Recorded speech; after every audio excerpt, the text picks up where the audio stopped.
Smart scribbles பார்வையாளர்கள் அனைவருக்கும் உங்கள் அன்பு தோழி உமாவின் இனிய வணக்கங்கள்.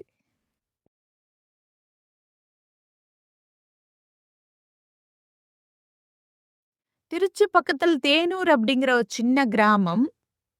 பேருந்து வசதிகளோ சரியான சாலை வசதிகளோ இல்லாத ஒரு கிராமம் அது. விவசாய தொழிலையே தங்களுடைய ஆதார தொழிலாக வாழ்ந்து வரக்கூடிய மக்கள் அங்கு ஏராளம். அந்த கிராமத்தில் முத்துசாமி பாப்பாத்தி தம்பதியர் தன்னுடைய 2 பிள்ளைகளுடன் வாழ்ந்து வருகிறார்கள். மூத்த பெண் கலையரசி, இளைய மகன் செல்வக்குமார். முத்துசாமியும் பாப்பாத்தியும் பிள்ளைகளை நன்றாகவே வளர்த்து ஆளாக்குறாங்க. அவர்களுக்கு இருக்கக்கூடிய ஒரே கனவு, ஆசை எல்லாமே தன்னுடைய பிள்ளைகள் 2 பேரும் எப்பவுமே என்னைக்குமே ஒத்துமையா இருக்கணும் அப்படிங்கிறது அவங்களுடைய மிகப்பெரிய கனவுன்னே சொல்லலாம். மூத்த பெண் கலையரசி நன்றாவே படித்தாங்க, வேலைக்கு போனாங்க, திருமணம் முடித்து வைக்கப்பட்டது. வந்த மணமகன் பெயர் ரவி. வசதி ரொம்ப இல்லாட்டியும் கூட நீதி, நேர்மை, நியாயம் இப்படி அவருடைய விரிவாக்கம் ரொம்ப பெரிதா இருந்தது. கலையரசி தன்னுடைய தாய் தந்தரை விட மனது இல்லாமல் தன்னோட கூட வச்சுக்கணும் அப்படின்னு சொல்லிட்டதுனால ரவியும் கலையரசியும் அந்த தேனூர்லயே வாழ்ந்துட்டு வந்தாங்க அவர்களுடைய தாய் தந்தையோட. ஆனால் இளைய மகன் செல்வகுமாருக்கோ கனவுகள் அதிகம், பெரியது. நல்லா சம்பாதிக்கணும், நல்லா வாழணும் அப்படிங்கிற ஆசை ரொம்ப அதிகம். சென்னையில ஐடி வேலை கிடைச்சு சென்னைக்கு வந்துட்டாரு. நல்ல மனைவி ஹரிணின்னு ஒரு பெண்ணை கல்யாணம் பண்ணிக்கிட்டு குழந்தைகளுடன் சந்தோஷமாக இருந்து வராங்க செல்வகுமார். ஆனா மாதம் தவறாமல் தாய் தந்தையருக்கு பணம் அனுப்புவதில் செல்வகுமார் கெட்டி. ஒரு மாதம் கூட தவற மாட்டார் பணம் அனுப்ப. சில காலங்கள் நன்றாகவே சென்று கொண்டிருந்தது. ஒரு நாள் திடீரென்று முத்துசாமி வயலில் வேலை செய்து கொண்டிருந்த போது மயக்கமடைந்து விழுந்து விட்டார். பக்கத்தில் ஆம்புலன்ஸ் கிடையாது. ஆனால் ரவியோ தன்னுடைய கையில் முத்துசாமியை தூக்கி கொண்டு ஆஸ்பத்திரிக்கு ஓடினார். கலையரசியும் ரவியும் உடனிருந்து பார்த்து கொண்டார்கள் நல்லபடியாக முத்துசாமியை. தகவல் செல்வகுமாருக்கு வந்தது போன் மூலம். பார்த்துக்கோங்க, நான் வரேன், இப்ப முடியாது, ஆபீஸ்ல மீட்டிங் இருக்கு அப்படிங்கிற ஒரு பதில் தான் அவர்களுக்கு கிடைத்தது.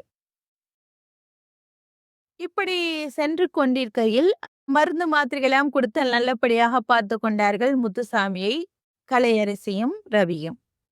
அப்படி இருக்கிற சமயத்துல செல்வகுமாரிடம் செல்வகுமாரின் மாமி ஒருவர் வந்து பேசுகிறார். மகன் குடும்பம் தானே முக்கியம் உங்க அப்பா அம்மாவுக்கு, ஆனா அங்க மகள் குடும்பம்ல கோலோச்சிட்டு இருக்கு, எல்லா சொத்தும் மகள் குடும்பமே அனுபவிச்சிட்டு இருக்கே என்று விஷத்தை ஊற்றினார்கள். இதை கேட்ட செல்வகுமார் கொஞ்சம் ஆடித்தான் போனான் என்று கூட சொல்லலாம். உடனே ஊருக்கு கிளம்பி விட்டான். ஏன்னா கேட்கணும் இல்லையா, அதனால் நேராக ஊருக்கு வந்தான். வந்து உள்ளே நுழையும் முன்பே அவன் கேட்ட முதல் கேள்வி நிலம் யார் பேரில் இருக்கிறது என்றுதான். பாப்பாத்தி மௌனமாக இருந்தாள். கலையரசி அதிர்ந்தே போய்விட்டாள். முத்துசாமி கேட்டார், ஏன்பா வந்ததும் வராததுமா இப்படி கேட்கிறே, என்ன விஷயம் அப்படின்னு கேட்டப்போ, எல்லா சொத்தும் எனக்குத்தானே சேர வேண்டும், எப்படி என்னை அல்லாமல் வேறு யாரிடம் நீங்கள் கொடுக்க முடியும் என்று ஒரு கேள்வியை கேட்டான். அதுக்கு முத்துசாமி மெதுவாக அதே சமயத்தில் ஆழமாக சொன்ன ஒரு வார்த்தை, செல்வகுமார், நீ எனக்கு மாதம் தவறாமல் பணம் அனுப்பினாய், நான் இல்லை என்று சொல்லவில்லை. ஆனால் பணம் மட்டுமே போதுமா? எங்களுக்கு நீ காலத்தை அனுப்பவில்லை, நேரத்தை அனுப்பவில்லை, அன்பை அனுப்பவில்லை. வருடத்திற்கு ஒரு முறை வந்து பார்த்துவிட்டு போவதோடு சரி. ஆனால் என் மகள் கலையரசியும் மாப்பிள்ளை ரவியும் உடனிருந்து என்னை கவனித்துக் கொண்டார்கள், மருந்து மாத்திரை கொடுத்தார்கள், எப்பொழுது வேண்டுமோ அப்பொழுதெல்லாம் என்னை மருத்துவமனைக்கு கொண்டு சென்றார்கள், எங்களை அன்போடு வழி நடத்தினார்கள், பார்த்து கொண்டார்கள். இப்பொழுது சொல், உரிமை யாருக்கு? பணத்தை கொடுத்தவர்களுக்கா அல்லது அன்பை கொடுத்தவர்களுக்கா? பணம் முக்கியம்தான். நான் இல்லை என்று சொல்லவில்லை. ஆனால் அதே சமயத்தில் பார்த்துக் கொள்ள ஆள் இல்லாவிட்டால் என்ன செய்வது என்று நீ யோசித்திருக்கலாமே. எங்களுக்கு மகள் குடும்பமோ, மகன் குடும்பமோ அது முக்கியமல்ல. மனித குடும்பம்தான் முக்கியம் என்று ஆழமாக பேசினார் முத்துசாமி.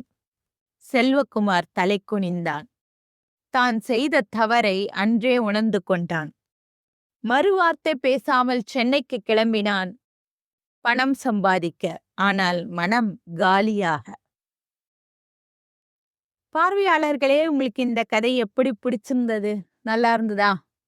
இது போல இன்னும் பல கதைகளை நீங்க கேட்க வேண்டுமானால் எனக்கு சப்ஸ்கிரைப் செய்யுங்கள்.